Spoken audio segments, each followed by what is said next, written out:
Olá, turma! Tudo bem?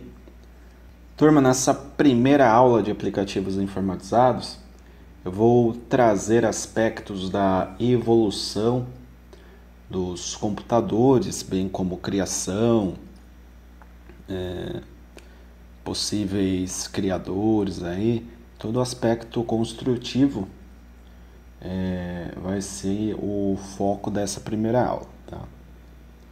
Portanto, eu estabeleci alguns objetivos, sendo o primeiro a apresentação simplificada de um sistema computacional, né, como ele é constituído, a evolução histórica dos computadores, tá, as gerações que existiram nesse processo, a apresentação das principais características técnicas de um computador, bem como a arquitetura, sua estrutura, subdivisão entre software, hardware e periféricos, é o último tópico aí que nós iremos trabalhar nesta aula.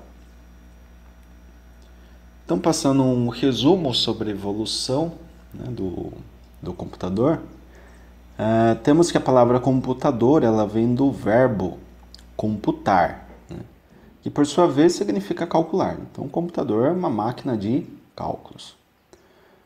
O computador, tal como conhecemos hoje, passou por diversas transformações e foi se aperfeiçoando ao longo do tempo, acompanhando o avanço das áreas da matemática, engenharia e a eletrônica. É por isso que não existe somente um inventor, tá? Não tem um cara específico ali, esse cara inventou o computador. Não, foi um avanço aí com diversas contribuições. De acordo com os sistemas e ferramentas utilizados, a história da computação está dividida em 4 períodos. Tá?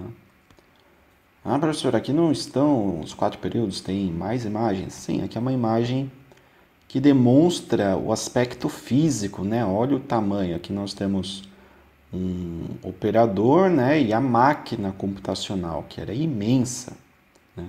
Depois já foi compactada, ficou bem menor. Depois compactou mais ainda, né? Aqui já temos computador com sistema Windows, né? Aqui evoluiu um pouco o tamanho do monitor, por exemplo, né? Notebook, temos aí tablets, né? Touch, então a gente pode observar essa evolução, é uma grande evolução. E aqui uma curiosidade, né? Só para demonstrar como que era o mouse, né? O primeiro mouse aí que surgiu, né? Então ele tinha esse aspecto bem rudimentar, mas ele tinha a mesma funcionalidade que nós tínhamos aqui lá nos anos 90 para esse mouse, daí foi evoluindo, virou integrado aqui ao notebook, né? E aqui nós já temos a possibilidade do toque na tela, né? O touch. Então a gente já teve uma evolução muito grande nessa área computacional. Falando agora da primeira geração dos computadores, que está compreendida entre 1951 e 1959, temos que os computadores de primeira geração funcionavam por meio de circuitos e válvulas eletrônicas. Tá? Então, válvula, o elemento ali comutador, hoje em dia se trabalha aí com na grande maioria das aplicações em eletrônica, por exemplo, se utiliza transistor, né? Não se utiliza válvula. Possuía um circuito, um uso restrito, né? Além de serem imensos e consumirem muita energia. Um exemplo é o ENIAC, Electronic Numerical Integrator and Computer, né? Vem do inglês, que consumia incríveis 200 kW. É muita coisa para um computador, né? E possuía 19 mil válvulas. É muito consumo de energia isso daqui, né? Era uma máquina industrial, né? 200 kW é um valor astronômico se compararmos hoje em dia, né? Com os equipamentos. Com os computadores atuais. Então perceba, esse era o aspecto. cheio de válvula, enorme, né? Lento, demandava muita energia. Então, era bem rudimentar, bem complicado, né? Não se tinha flexibilidade nenhuma praticamente, mas foi o primeiro aí a ser criado ali nos anos 50, né? Que faz parte dessa primeira geração.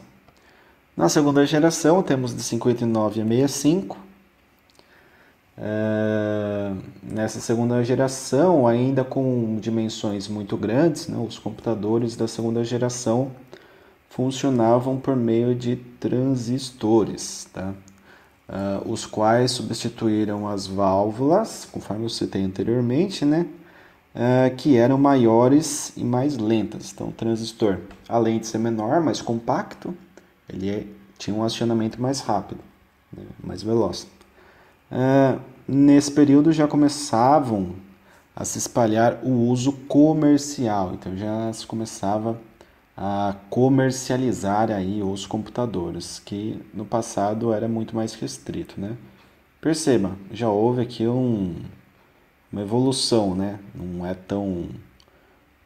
um cômodo ali inteiro só para o computador. Aqui, embora muito grande ainda, o equipamento já era mais um pouco menor em termos dimensionais, né? Terceira geração, de 65 a 75, temos os computadores da terceira geração, eles funcionavam por meio de circuitos integrados. Esses substituíram os transistores, tá? E já apresentavam uma dimensão menor e maior capacidade de processamento, maior velocidade, sem travar, enfim. Nesse período que os chips foram criados e a utilização de computadores pessoais começou, né? O famoso PC, Personal Computer. Então tinha essa aparência aqui, ó, né? Então tinha ali os compartimentos para inserção ali de disco, né? Os disquetes da vida. Então ele tinha uma aparência bem melhor, muito mais compacta, né? Você já conseguia trabalhar sentado aí com esse equipamento.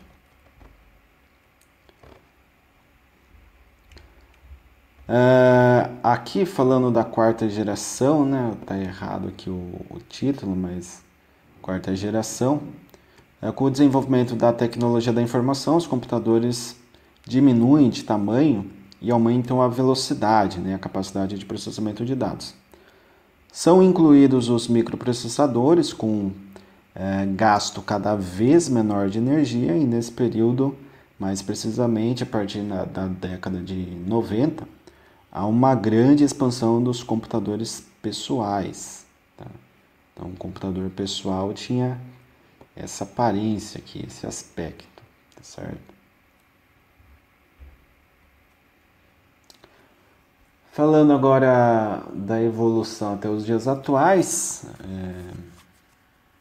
a gente tem aí que surgiram softwares integrados e a partir aí da virada do milênio, né, nos anos 2000, começam a surgir os computadores de mão, tá? Ou seja, os smartphones, o iPod, iPad, né, tablets, e que inclui aí conexão móvel com navegação na web, né?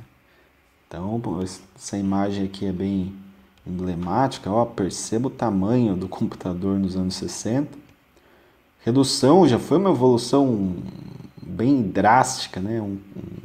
Muito visível, né? Essa compactação aqui em 10 anos, dos anos 60 para os anos 70, que foi a maior de todas, né? Daí depois dos 70 para os anos 80 teve ali alguma evolução, anos 90 tinha esse aspecto, né? Talvez muitos tenham tido contato, né, com esse tipo de computador, alguns até têm ainda hoje em dia. Anos 2000, aí uma tela menor, 2010 menor ainda. Aqui nós temos o tablet, né, que é o que foi colocado, mas tem o notebook aqui no meio também, né? Então perceba, essa evolução aí os computadores, né, lá dos anos 60, né, até o 2015. Então perceba que foi absurda, né, a evolução aí das máquinas de processamento numérico de dados. Então agora eu vou falar um pouco sobre o fluxo básico do processamento de informação, tá? Para que possamos entender aí a sistemática de funcionamento de um computador, né? O fluxo de dados ele é o caminho que as informações percorrem em um computador, passando pelas etapas de entrada, processamento e saída, tá? Então nós temos a entrada, processamento, né, que é na CPU, e temos ali a saída de dados. Então, por exemplo, eu sou um usuário ali, eu vou abrir um aplicativo de texto, né? Abro o aplicativo de texto, começo a digitar e eu estou entrando com os dados pelo teclado, né? Então, quando eu digito um texto, tocando ali nas teclas, né? Entrei com esse dado, há um processamento interno ali da máquina, né, pela CPU, e fornece uma saída. A saída para mim, no caso, vai aparecer aqui na tela, né? Então, se eu digitar a CPU entende ali, num código numérico, que deve ser colocado o símbolo que representa a letra A na tela. Tá? Então, a saída é ali na tela do editor de texto. E para tudo é assim, né? A gente pode compreender, por exemplo, numa planilha da mesma forma, né? Você vai gerar um gráfico, você entra com uma fórmula, faz ali um procedimento, há um processamento da informação e a saída é o gráfico na tela. Num software de dimensionamento, você coloca ali uma tabela, uma massa de dados e se gera ali gráficos, resultados finais para dimensional aí de componente, peça, enfim. Então é tudo um processamento computacional que é feito para se gerar uma saída requerida aí pelo usuário. Falando das características agora do computador, né? O computador ele pode ser dividido em duas partes. Temos o hardware e o software, tá? Hardware é a parte física do computador, então a parte eletrônica, toda aquela parte que são levados em consideração aí os componentes, né, que compõem a máquina, é o hardware. E o software é a parte lógica do computador, como se fosse o cérebro, né, o que vai realizar ali os comandos de operação lógica. São os programas, né, são conhecidos aí como os programas de computador. Continuando aqui nas características, temos o hardware básico de um computador, tá? Que está compreendido nessa figura, e vamos pontuando aí um por um. Primeiro item aqui é o monitor. O segundo, esse carinha aqui é a placa-mãe, conhecida como motherboard, né, em inglês. O 3 é o processador, ou seja, aquele responsável por fazer o processamento entre parte de entrada e parte de saída. O 4 são os slots, né, ou encaixe. 5, memória, né, memória RAM, a gente vai ter uma aula falando sobre as memórias também. O 6 é a fonte, né, a fonte de alimentação do computador. 7, DVD e CD. 8, o HD, né, que é dentro do gabinete,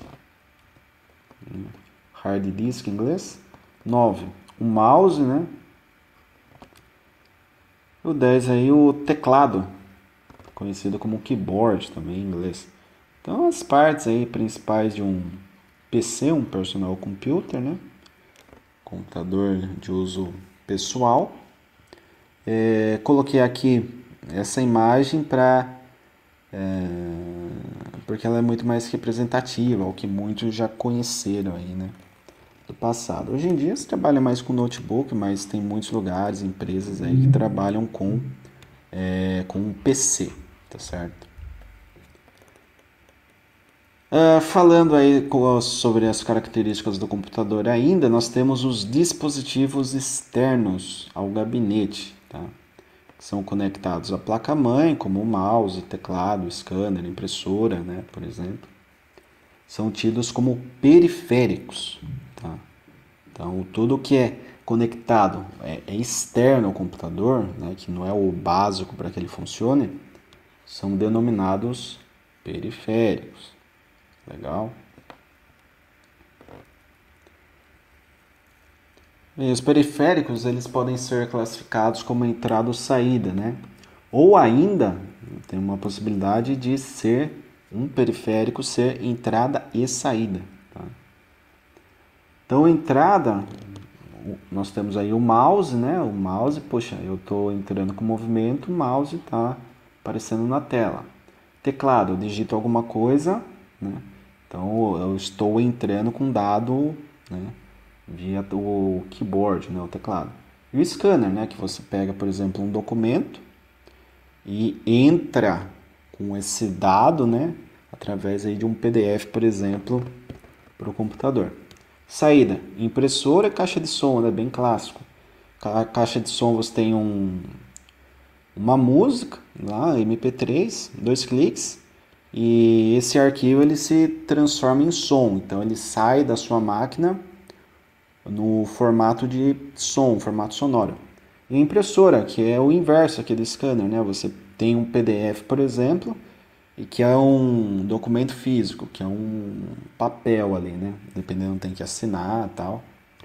Então você imprime um arquivo que está dentro do computador e sai com este arquivo impresso aí uma folha, né, por exemplo. E a entrada e saída, como um monitor de vídeo, né, o touchscreen, ou pendrive, tá certo? Então, o que acontece? A gente vai ter aqui, por exemplo, no pendrive, você tem a entrada de dados, quando você vai captar alguma coisa que está salva no pendrive, beleza? Ou quando você vai colocar um arquivo que está no seu computador no pendrive. Então, quando você coloca no pendrive o arquivo, é a saída, né? Quando você conecta o pendrive e puxa o arquivo para o computador, é a entrada de dados, tá? Então, nós temos essa relação aí de transferência de arquivos, né, através do pendrive. E o touch ele é entrada e saída, por quê? Porque se você pegar, por exemplo, um tablet, você está observando o aplicativo, tá legal. Tá, então eu quero usar aquele aplicativo. Eu clico no monitor, né, na tela. Pá. Cliquei, e daí no monitor vai aparecer o que eu quero como resposta, como saída, né, de informação. Então, pelo monitor, eu entro com o dado que eu quero, através do clique, e ele demonstra aquela informação pelo próprio monitor, né? Ele me gera a saída. Então, por isso que o touchscreen ele é considerado também como um elemento de entrada e saída.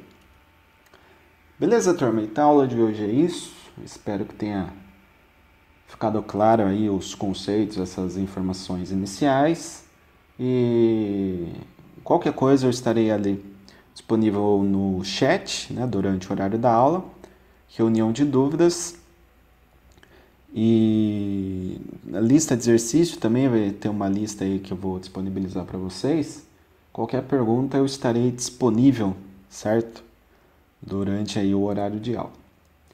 Grato a todos pela atenção, bons estudos e até a próxima.